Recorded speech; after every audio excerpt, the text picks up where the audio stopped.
강남이 떨어져도 내릴 기미가 없는 금관구 되레 신고가 행진하고 있다.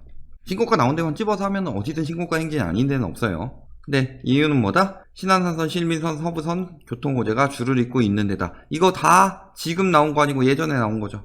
왜 이제 와서 오를까요? 띄우려는 그냥 것들일 뿐이죠. 5억 턱밑이다. 금관구 뜨나.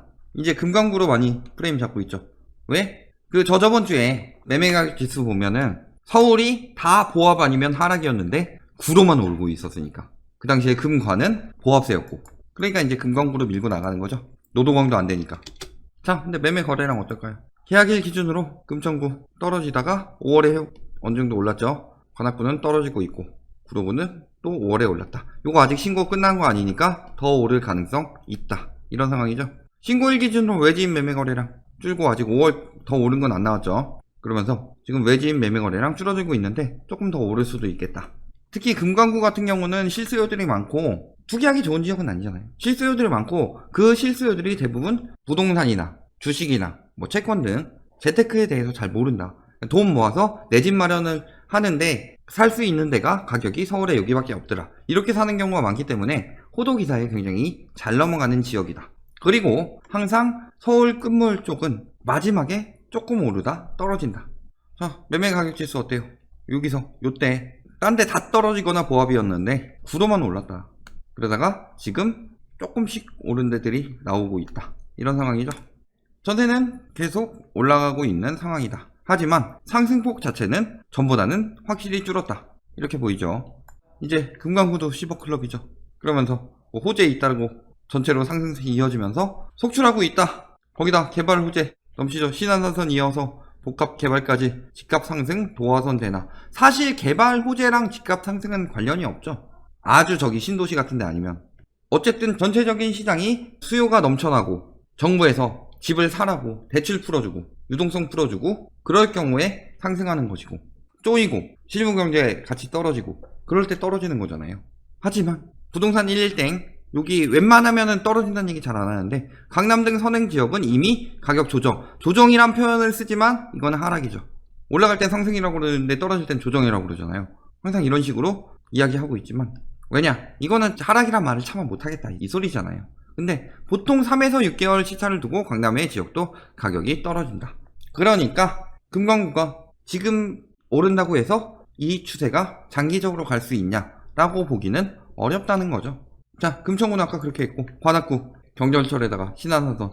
아니 솔직히 경전철은 조금 편리해지겠죠. 신안산선 같은 그런 교통들은 외부에서 서울로 들어오는 교통이 생기니까 이쪽에 호재인 거예요? 아니면은 그냥 서울에 교통이 생겼으니까 서울의 호재다 라고 이야기하는 거예요? 이쪽에 호재죠. 실질적으로 교통 너무 발달하는데 집값 거품이 심하다 라는 거는 무슨 소리예요? 서울에서 오히려 가격이 저렴하고 교통이 편한 외부로 빠져나갈 가능성도 있다는 거죠. 가격 거품이 심하면. 그래서 집을 살 수가 없으면. 반대로 서울에서 외부로 유출이 되면서 수요가 줄어들 수 있는 요인도 될 수 있다고 했죠, 예전에. 그런데 뭐만 들어오면은 다 호재래요.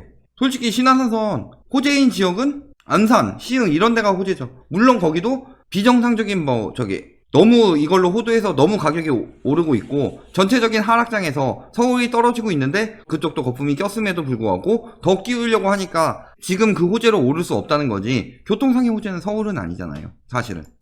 자, 여기다가 구로구 아파트 나홀로 상승. 아까 얘기했죠. 구로구는 딴 데 다 떨어질 때도 서울에서 유일하게 오르고 있었다.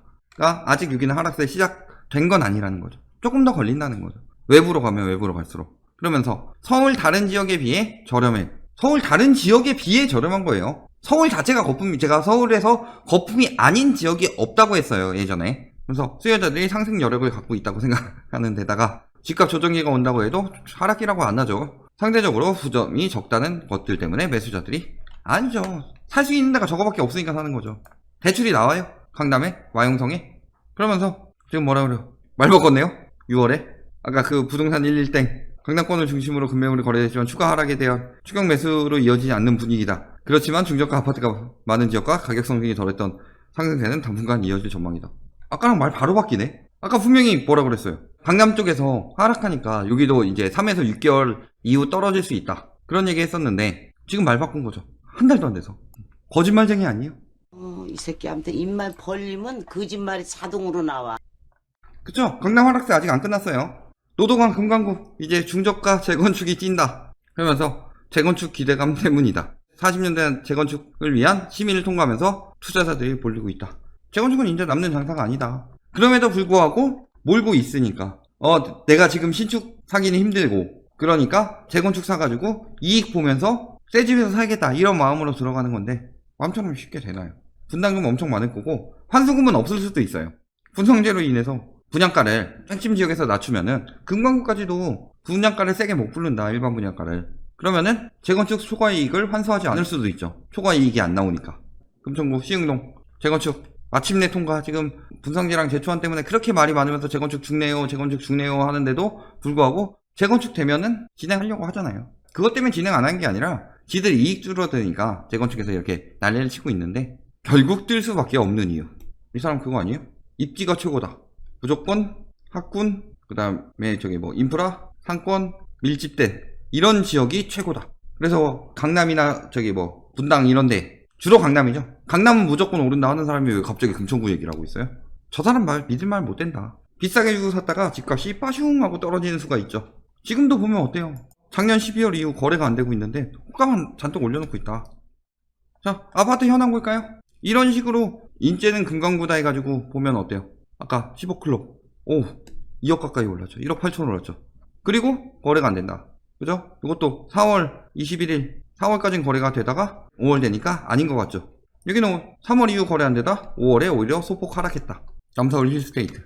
자, 그 다음에 아까 또 15클럽 예약에 나왔던 이편한 세상 서울대 입구 2차 4월 30일 층수는 떨어졌지만 입주권에서 분양권 거래로 바뀌었지만 일단은 뭐 좀 떨어졌다고 보기보다는 이 가격에도 거래가 되는 게 참 신기하고 5월에선 아직 거래 신고가 없다. 그리고 이 관악 벽산 블루밍 금강구 계속 오른다는데 엄청나게 올랐죠. 7억대로 계속 거래되던 게 갑자기 6억 6천 거래가 나왔다. 여기도 사실은 호가 10억 정도로 나오고 있다. 저 11억까지 찍었었는데 여기 어때요? 관악 동부 센트레빌 왔다 갔다 하면서 5월 말에 좀 거래되긴 했는데 지금 막 6억대도 나오고 있죠. 거래 완료. 얘인가 보네요. 그 다음에 뭐 7억 2천 이렇게 나오고 있는 상황이죠. 호가는 올랐는데 생각만큼 금강구 치고 거래가 활발하진 않죠. 거래량이 그렇게 회복된 게 아니에요. 조금 나온 거지 이제. 그 다음에 959 신도림 아파트 신도림 대리 10억 50까지 나왔다. 그리고 2월 이후 거래가 없죠.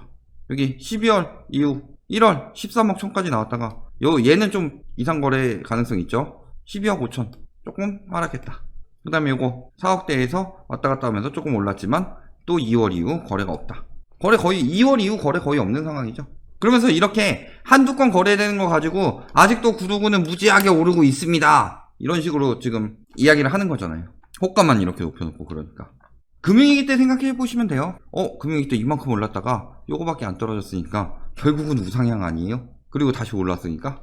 근데 늘 얘기하지만 지수는 떨어질 때 거래량이 적기 때문에 떨어진 것처럼 안 나오고 올라갈 때는 거래량이 많기 때문에 여기선 1억짜리 5건 거래될 때 여기 1억짜리 떨어지는 거는 마이너스 1억짜리 한 건씩 거래되니까 이렇게 낮게 보이는 것일 뿐이에요. 볼까요?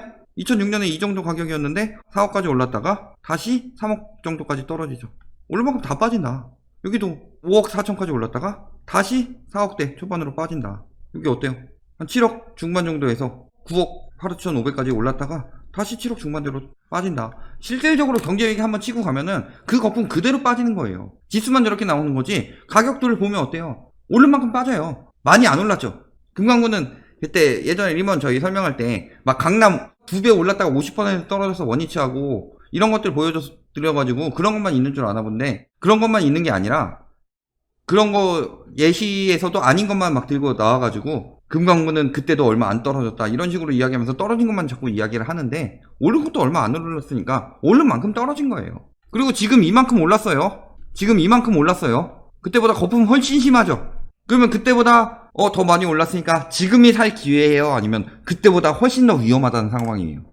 한 2억 5천 올랐다 2억 5천 떨어졌는데 지금은 얼마 올랐어요? 7억 5천 올랐죠. 2배로 뛰었죠. 지금 그러면은 그때보다 훨씬 더 위험한 상황이라는 거죠. 결론 늘 얘기하지만 금강구는 끝물이다. 두 번째 교통호재? 이거 띄우기 위한 호도일 뿐이죠. 교통호재로 떴으면 신한산선 발표될 때 떴어야지. 그때는 저기 맨날 막 여의도나 이쪽만 띄웠잖아요. 근데 왜 이제 와서 저기다 교통호재 이야기하고 있어요? 다른 데는 이제 교통호재 들먹이기에는 너무 그거 많이 써먹어서 오를 만큼 올랐으니까. 저평가? 아니죠. 다른 서울 지역이 엄청나게 고평가라면 금강구는 이보다 조금 고평가다. 이 정도 수준이야. 저평가 아니다. 네 번째, 오른 만큼 떨어진다. 그리고 금강구는 지금 역대 최대 거품이 끼고 있다. 앞으로도 조금 더 오를 수는 있어요. 이야기했지만 9억 이상이 굉장히 제재가 많잖아요. 대출 규제도 있고 9억 이상 주택 구입하면 전세금 돌려줘야 되니까 못 사고. 그런데 금강구는 그게 안 되니까 9억이야 6억이야 이런 식으로 이런 아파트들이 많은 지역이다 보니까 호도가 더 오래 간다. 그런데 오히려 이쪽은 실수요 위주였죠. 강남이나 마용성 이런 데보다 투기 막 들어온 데보다는 그래도 그나마 실수요 위주였다. 그렇다는 것은 경제 위기 때 진짜 실수요들이 쭉 빠질 것이고 돈 많은 사람들은 여기 투기 안 했을 것이고 돈 없는데 투기했던 사람들은 영향을 크게 받겠죠. 결론, 금강구는 역대 최대 거품인 만큼 역대 최고로 위험한 상황이다 라는 점 꼭 알아두시기 바랍니다.